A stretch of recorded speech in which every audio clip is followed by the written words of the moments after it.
The Muscular Dystrophy campaign and myasthenic kids are asking for $50,000 to set up an international registry for a group of very severe muscle diseases called congenital myasthenic syndromes. The Muscular Dystrophy campaign is looking back on 50 years of funding high-quality research and supporting people with muscle disease. And together with Myasthenic Kids, an organisation founded by parents with children with congenital myasthenic syndromes to share their experiences and to provide vital information and support, we have the expertise and the resources to make this a very successful project.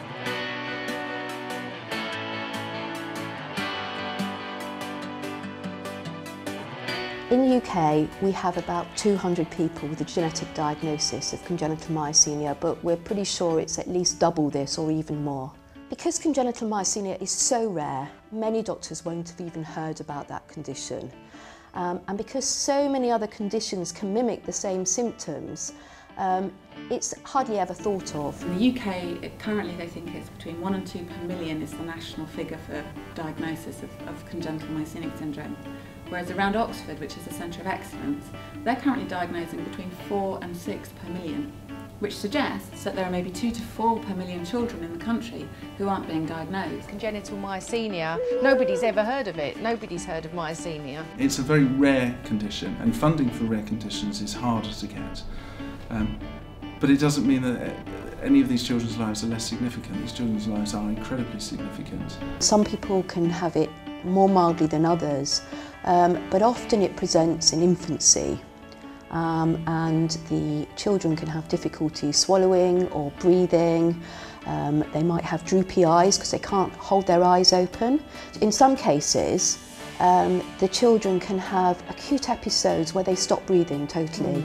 And of course, this can be life-threatening. It can start where she's quite irritable, cries. You can tell she's struggling to breathe. She sometimes goes a little bit blue around her mouth, but at other times she can just can't eat anything. She chokes on anything she has. If she's really bad, she can't even have fluids. It's an inherited condition, and so that means that there's a fault in the genes, and so it's passed down from parents. The good thing about this condition is that there are treatments available. They're not cures, and they don't totally take away the symptoms, but they're partially beneficial. We know children that have got a diagnosis recently that have never walked in their lives and then can now walk because they're on the right drug. And that's like life-changing. The miracles do happen.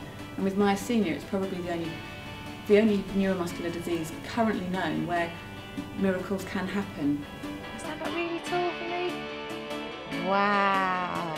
Without the medicines, we're in PICU permanently, but with the medicines, our lives have changed dramatically. I mean, she now has a quality of life, as opposed to on the incubator. I think the pharmacies we went to hadn't heard of our medicine, and they had to do a lot of their own research at the beginning to see how to take in the medicines, whether with water, with milk, without milk, the amounts, how to mix it because it's a lot of things go in the gastrostomy, so they need to be liquid, and the medicines start off as tablet form. But if the pharmaceutical companies have more information, then they might be able to provide the medicines quicker. This condition is so rare, it's crucial to get an international registry together.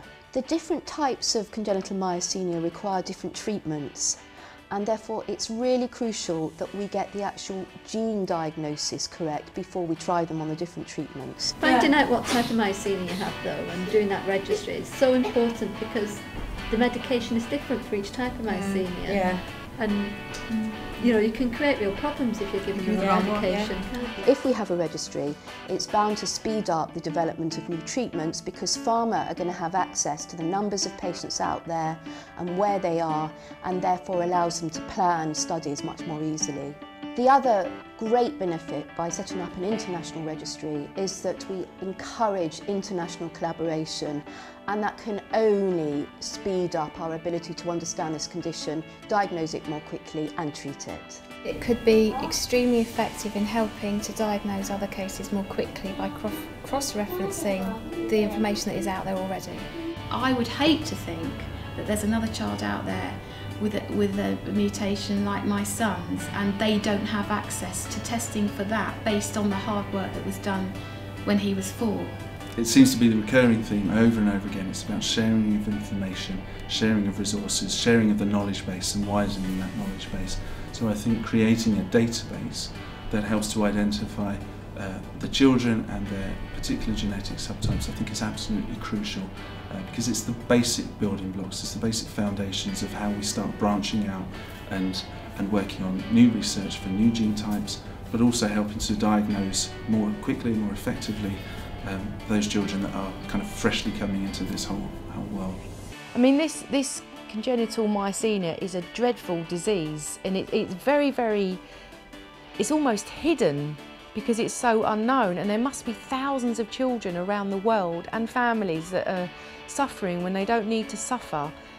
And if we could pull it all together, it makes it a lot stronger for everybody to get the diagnosis, get the support they need, and not be so rare, because it's absolutely dreadful, and it's a 24 hours, 7 days a week, month in and month out of exhaustion and anxiety, near-death experiences, and it's life-threatening.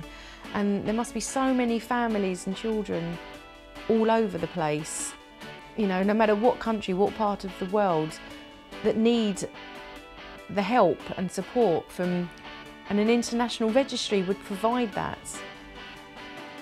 What's the dinosaur gonna do when he's up on the wall?